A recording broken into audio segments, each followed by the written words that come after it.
जय लक्ष्मी माता. ओम नमो भगवते वासुदेवाय. श्री विष्णू पुराण पंचम अंश अध्याय 67. सांदीपनींना गुरुदक्षिणा. पराशर ऋषी म्हणाले, वसुदेव देवकी यांनी कृष्णाचे दैवी पराक्रम पाहिल्यामुळे त्यांना मान प्राप्त झाले.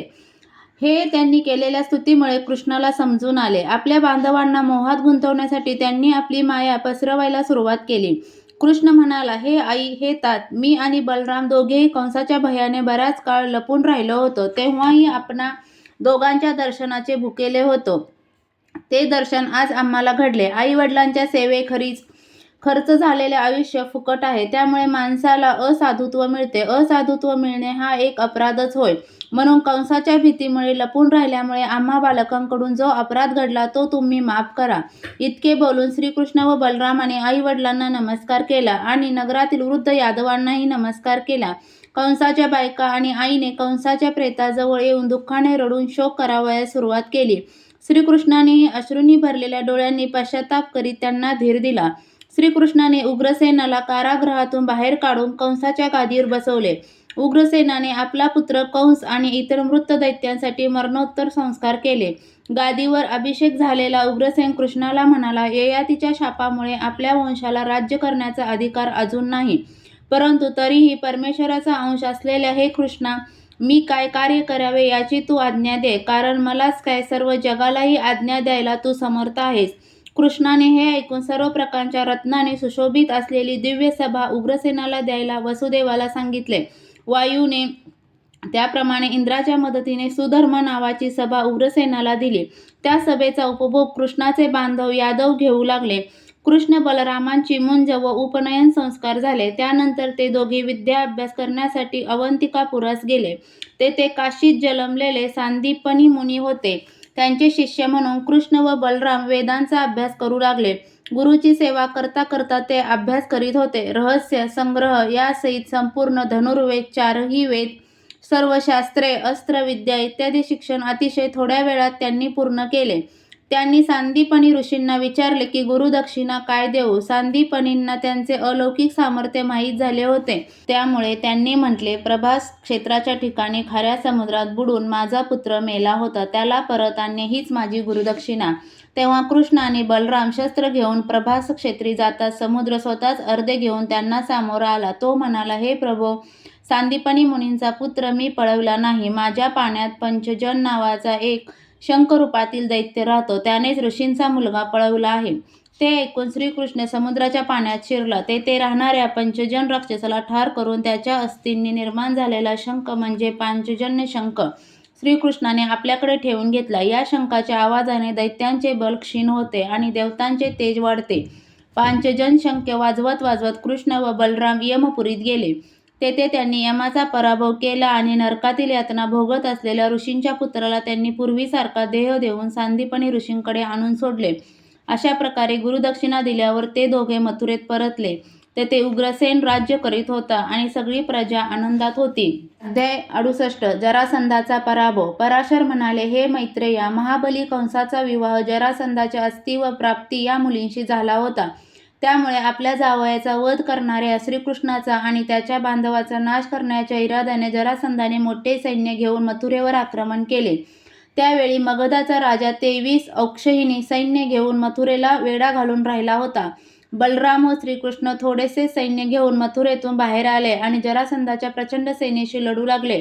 त्यांनी दोघांनी आपली मूळ शस्त्रे धारण करावी अशी इच्छा करताच त्यांचे शारंग धनुष्य, अक्षबाणांनी भरलेला भाता आणि कौमोद नावाची गदा कृष्णाजवळ प्रकट झाली. बलरामाच्या जवळ देखील नांगर आणि सुनंद नावाचे मुसळ प्रकट झाले.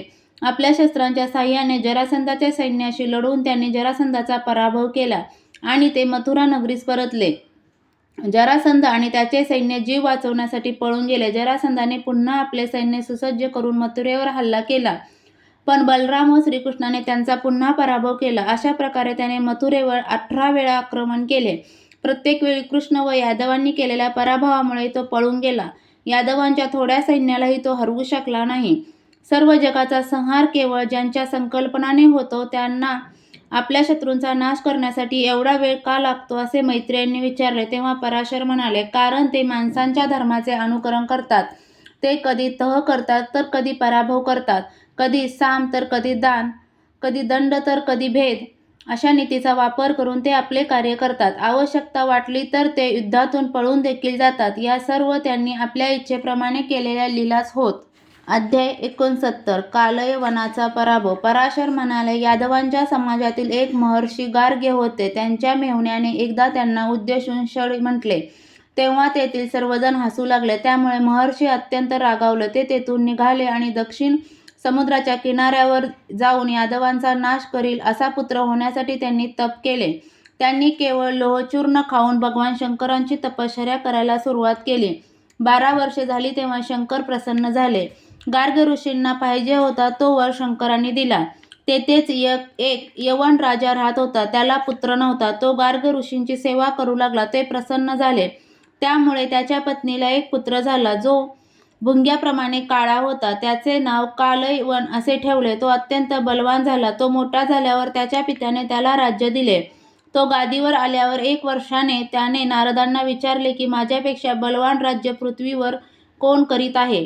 तेव्हा नारदाने यादवांचे नाव सांगितले. तो अनेक हत्ती, घोडे, रथ यांनी युक्त असे यवनांचे सैन्य घेऊन मथुरेवर आक्रमण करायला निघाला. पहिली वाहने सोडून देऊन रोज ताज्या दमाची वाहने घेत त्याने अत्यंत वेगाने हे आक्रमण केले होते. श्रीकृष्णाने विचार केला, जर आपण या यवनांशी आधी युद्ध केले तर आपले यादव दुर्बल होतील आणि मग जरासंधाकडून आपला पराभव होईल. जर जरासंधाशी आधी युद्ध केले तरीही तशीच परिस्थिती होईल. म्हणून असा किल्ला बनवायला हवा की ज्यामुळे योग्य अशी जागा आपल्याला मिळेल. त्यात राहिल्याने आपल्या स्त्रिया देखील लढाई करू शकतील. हा विचार करून श्रीकृष्णाने समुद्र हटवून 12 योजने जमीन तयार केली आणि तेथे द्वारका नावाचे नगर वसवले. मोठे उद्यान, सरोवरे, अनेक घरे आणि खोल खंदक यांनी युक्त ही नगरी होती. त्यामुळे ही नगरी इंद्राच्या अमरावतीसारखी दिसत होती. कालयवन मथुरेच्या नजीक येऊन पोचला तेव्हा श्रीकृष्णाने आपल्या नगरीतल्या प्रजेला द्वारकेत पोहोचवले आणि स्वतः मथुरेत परतला. कालयवनाने मथुरेला वेढा दिला. तेव्हा श्रीकृष्ण निशस्त्र मथुरे बाहेर आलेला दिसला. तो श्रीकृष्णाकडे धावला. श्रीकृष्ण तेथून दूर पळू लागला आणि कालयवन त्याचा पाठलाग करू लागला. पळता पळता श्रीकृष्ण एका गुहेत शिरला. त्या गुहेत महाबली राजा मुचुकुंद झोपला होता. त्याला श्रीकृष्ण समजून कालयवनाने लाथ मारली. त्यामुळे मुचुकुंद जागा झाला. त्याने रागाने समोर पाहिले तो त्याला कालयवन दिसला. तेव्हा कालयवनाचा नाश मुचुकुंदाने केला. मुचुकुंदाचे लक्ष नंतर कृष्णाकडे गेले. त्याने विचारले की तू कोण आहेस. श्रीकृष्णाने आपले नाव सांगताच त्याला आठवले की गार्ग्य मुनींनी सांगितल्याप्रमाणे भगवान विष्णूचा अवतार होणार होता. तो हाच होय. त्यामुळे मुचुकुंदाने कृष्ण रूपातील विष्णूची स्तुती केली आणि त्याला या संसार सागरातून वाचविण्याची विनंती केली. तेव्हा श्रीकृष्णाने त्याला म्हटले, तू तुझ्या इच्छेप्रमाणे दिव्य लोकाला जाशील आणि अखेरीस तुला मोक्ष मिळेल. तेव्हा राजाने कृष्णाला प्रणाम केला आणि तो गंधमादन पर्वतावर जाऊन तप करू लागला. अशा प्रकारे कालयवनाचा नाश झाल्यावर कृष्ण मथुरेस परतला. तेथील कालयवनाच्या सुसज्ज सेनेला त्याने वश केले आणि उग्रसेनाच्या मदतीसाठी ती सेना दिली. अशा प्रकारे परकीयांच्या भयातून यादवांना मुक्त करून कृष्ण आणि बलराम गोकुळात परतले. नंद आणि इतर गोपबांधवांना मुद्दाम भेटावयास ते दोघे आले. तेव्हा सर्वांना आनंद झाला. मात्र ते दोघे आता नेहमी आपल्यात राहणार नाहीत हे समजून गोपगोपींना दुःख झाले. त्यांच्याबरोबर ते दोघे पहिल्याप्रमाणेच काही काळ राहिले. अध्याय 70 बलराम रेवती विवाह. श्री पराशर म्हणाले, शेषाचा अवतार बलराम अशा रीतीने गोकुळात क्रीडा करीत होता. तेव्हा वरुणाने वारुणीला आज्ञा दिली की भगवान शेषाला स्वर्गात असताना तू अत्यंत प्रिय होतीस, म्हणून आता तू पृथ्वीवर त्यांच्या सेवेसाठी जा. वरुणाच्या आज्ञेने वारुणी वृंदावनातील कंदबाच्या झाडाकडे जाऊन राहिली. बलराम जेव्हा त्या झाडाजवळ विहार करीत होता तेव्हा मदिरेचा परिचित वास आल्याने त्याला तिचा उपभोग घेण्याची इच्छा झाली. ती देखील त्या कंदवृक्षातून एका धारेच्या रूपाने खाली वाहू लागली.